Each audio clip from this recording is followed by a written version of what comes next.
जय श्री राम। भक्तों, कैसे हैं आप सब। जैसा कि आप जानते हैं कि हम सब इस समय अयोध्या की यात्रा पर हैं। अयोध्या में प्रभु रामलला के दर्शन करने के बाद हम सब चल पड़े प्रभु राम के अनन्य भक्त हनुमान जी के दर्शन करने के लिए हनुमानगढ़ी की तरफ। रामलला के मंदिर से हनुमानगढ़ी की दूरी मात्र 300 मीटर है और आप इसको आसानी से पैदल चल के पूरी कर सकते हैं। जैसा कि आप जानते हैं कि अयोध्या में जब से राम मंदिर बना है तब से पूरे भारत के लोग यहाँ पे दर्शन करने को आते हैं और साथ ही साथ अन्य कई देशों के लोग भी यहाँ पे दर्शन करने के लिए आने लगे हैं, जिससे यहाँ पर भीड़ काफ़ी होती है। तो लोगों को असुविधा से बचाने के लिए बड़ी गाड़ियाँ रोक दी जाती हैं और लोगों को या तो ऑटो रिक्शा से या फिर पैदल चलने की सलाह दी जाती है। तो हम सब भी दर्शन करने प्रभु राम की नगरी अयोध्या पहुँचे और पहुँच गए हनुमानगढ़ी। हनुमानगढ़ी भक्तों बहुत ही सुंदर जगह है और ये मात्र 300 मीटर की दूरी पर स्थित है श्री रामलला के मंदिर से। हनुमानगढ़ी यहाँ का एक बहुत ही प्राचीन मंदिर है। साथियों, पहले हनुमानगढ़ी जाने के लिए काफी तंग गलियों से होकर गुजरना पड़ता था, लेकिन समय के साथ साथ जब यहाँ का सौंदर्यीकरण हुआ तो मंदिर के आसपास जो भी अतिक्रमण था उनको हटा दिया गया, जिससे मंदिर पहुँचना पहले से काफी आसान हो गया है। मंदिर सुबह 4 बजे से लेकर रात को 10 बजे तक खुला रहता है। आप किसी भी समय आ सकते हैं, लेकिन भक्तों ध्यान रखिएगा कि राम नवमी के दिन, हनुमान जयंती के दिन या मंगलवार के दिन यहाँ पर आपको अन्य दिनों के मुकाबले काफ़ी ज़्यादा भीड़ का सामना करना पड़ेगा।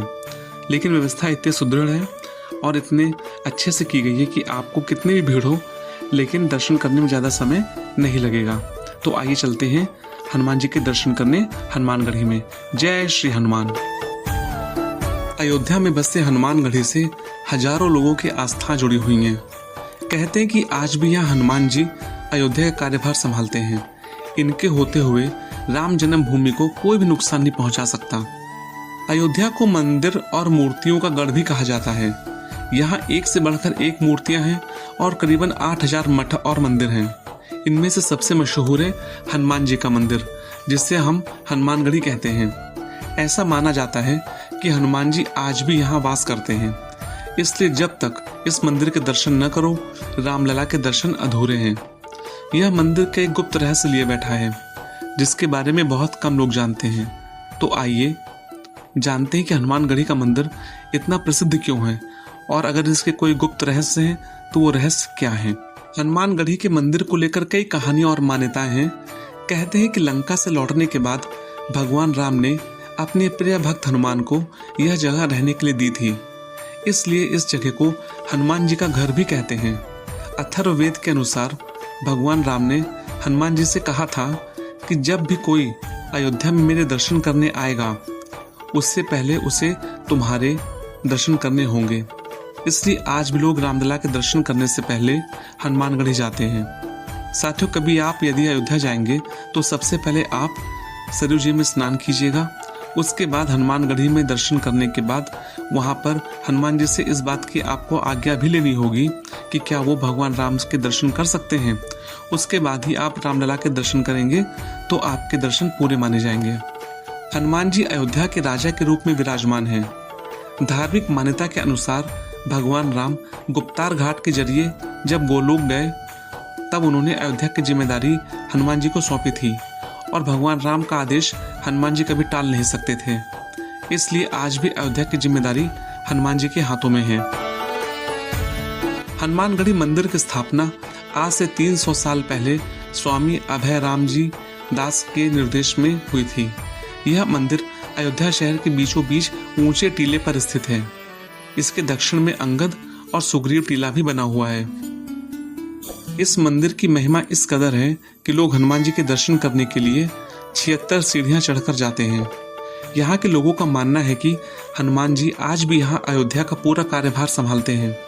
सरयू नदी के दाहिने तट पर बसे हनुमानगढ़ी की दीवारों पर हनुमान चालीसा और चौपाइयाँ लिखी हुई हैं। धार्मिक मान्यताओं के अनुसार भगवान हनुमान जी अपने भक्तों की मनोकामना जरूर पूरी करते हैं। एक चोला चढ़ाने से व्यक्ति को हर दोष से मुक्ति मिल जाती है।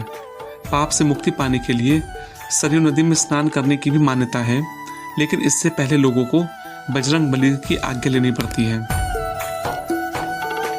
हनुमानगढ़ी में हनुमान जी की प्रतिमा दक्षिण मुखी है। यहाँ दिखने वाले हनुमान निशान लोगों को आश्चर्यचकित कर देते हैं। यह एक 4 मीटर चौड़ा और 8 मीटर लंबा ध्वज है जो लंका से विजय का प्रतीक है। इसके साथ एक गदा और त्रिशूल भी रखा है। कोई भी शुभ कार्य करने से पहले अयोध्या में हनुमान निशान ले जाया जाता है। लगभग 20 लोग इस निशान को हनुमानगढ़ी से राम जन्मभूमि तक ले जाते हैं। पहले इसकी पूजा होती है, फिर किसी कार्य की शुरुआत की जाती है। हनुमानगढ़ी जैसी गुप्त पूजा पद्धति बहुत विशेष है।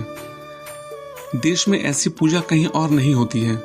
हनुमानगढ़ी में यह परंपरा सदियों से चली आ रही है। दरअसल यह पूजा एक गुप्त पूजा होती है जिससे पुजारियों के अलावा किसी और को आने की अनुमति नहीं होती है। यह पूजा सुबह 3 बजे प्रारंभ होती है, जिसमें खुद पवन पुत्र हनुमान पूजा में सम्मिलित होकर 8 पुजारियों को साक्षात दर्शन देते हैं। यह पूजा करीब 1.5 घंटे की होती है। सबसे अजीब बात यह है कि पुजारी ना तो इस पूजा के बारे में किसी को कुछ बताते हैं, ना ही कभी चर्चा करते हैं, क्योंकि उनकी भी एक मर्यादा है। मंदिर के पट सुबह 4 बजे श्रद्धालुओं के खुल जाते हैं और जो कि रात 10 बजे तक खुले रहते हैं। तो यदि आप भी अयोध्या जाने की सोच रहे हैं तो राम जी के प्रिय भक्त हनुमान जी के दर्शन भी अवश्य करें। तो साथियों, जैसा सोच रखा था उससे भी कई अच्छे दर्शन हमने हनुमान जी के किए और वहां से दर्शन करने के बाद मन को एक अजीब सी शांति मिली। इसके पश्चात हम सब मंदिर के बाहर निकले और मंदिर के बाहर निकलने के बाद अब इसका निकास द्वार अलग हो चुका है, यानी कि आप प्रवेश करेंगे कहीं और से और निकास करेंगे कहीं और। तो यदि आप कनक भवन या दशरथ महल जाने की योजना बना रहे हैं तो ये आपके लिए बहुत अच्छा है। आप निकलिए और वहीं से आगे बाएं मुड़ जाइए। तो लगभग 10 मिनट पैदल चलने के बाद आप पहले दशरथ महल पहुंचेंगे, वहां देखिए और उसके बाद आप थोड़ी दूर और चलेंगे तब कनक भवन आ जाएगा। तो साथियों, आप तो घूमेंगे ही घूमेंगे, इसके साथ हम भी आपको कनक भवन के दर्शन कराएंगे, जिसे हम अगली वीडियो में देखेंगे। तो साथियों, उम्मीद करता हूँ कि वीडियो आपको पसंद आई होगी। यदि वीडियो पसंद आई है तो चैनल को सब्सक्राइब, वीडियो को लाइक और शेयर जरूर कीजिएगा। मिलते हैं अगले वीडियो में जिसमें हम चलेंगे कनक भवन। तब तक के लिए जय श्री राम, जय हनुमान।